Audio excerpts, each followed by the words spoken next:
Hi, I'm Jemima, and in my Part A response, I explored how classroom management is shaped by structured strategies, teacher awareness, and professional frameworks like the Australian Professional Standards for Teachers and the Quality Teaching Framework. I discussed the importance of fostering an engaging and well-managed classroom environment while acknowledging that effective strategies are often shaped by experience.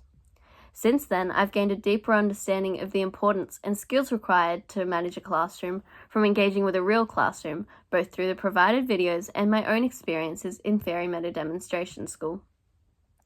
One key moment in the classroom video 2, from the often rowdy end of the day, that stood out to me was when the teacher asked the students to do actions with their hands while counting.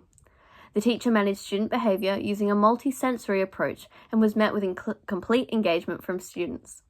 This highlights how classroom management is not just about enforcing rules, but also about understanding individual student engagement and behaviours.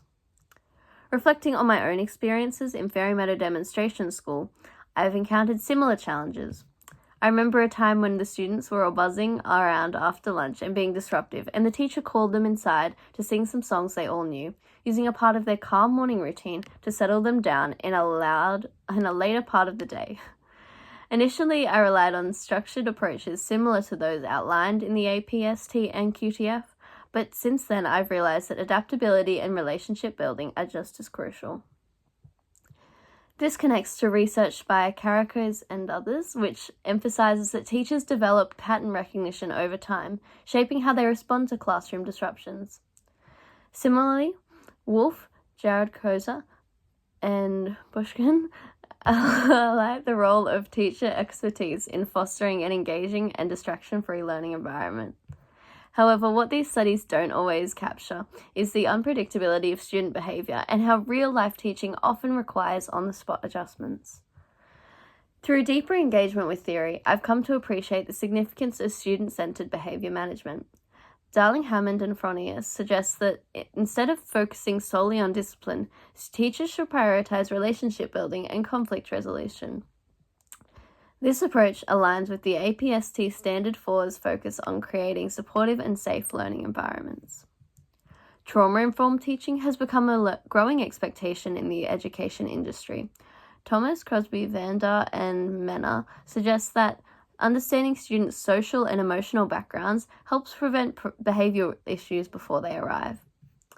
This is particularly relevant when considering the diverse needs of students and the importance of fostering inclusive learning spaces. These perspectives challenge the traditional discipline-heavy approaches I initially focused on in Part A. While structured management is necessary, I now realise that fostering a sense of belonging and emotional security is just as important in maintaining an orderly classroom. Reflecting on my Part A response, I realised that my approach was heavily grounded in structured frameworks and theories of behaviour management like operant conditioning. While these strategies are valuable, my understanding has evolved to include more nuanced, respectful, relationship-focused approaches. By watching the classroom videos and reflecting on my own experiences, I've learned that effective classroom management is about balance, working with structure alongside flexibility, prioritising empathy and discipline and relationship building. Classroom management is a dynamic and evolving practice. While frameworks like the APST and QTF provide essential outlines, the real classroom experience teaches the importance of flexibility, emotional intelligence, and student engagement. This shift in thinking will influence my future as an educator. I now understand that managing student behaviour isn't just about enforcing rules. It's creating an environment where students feel engaged, respected, and understood. Thanks for watching.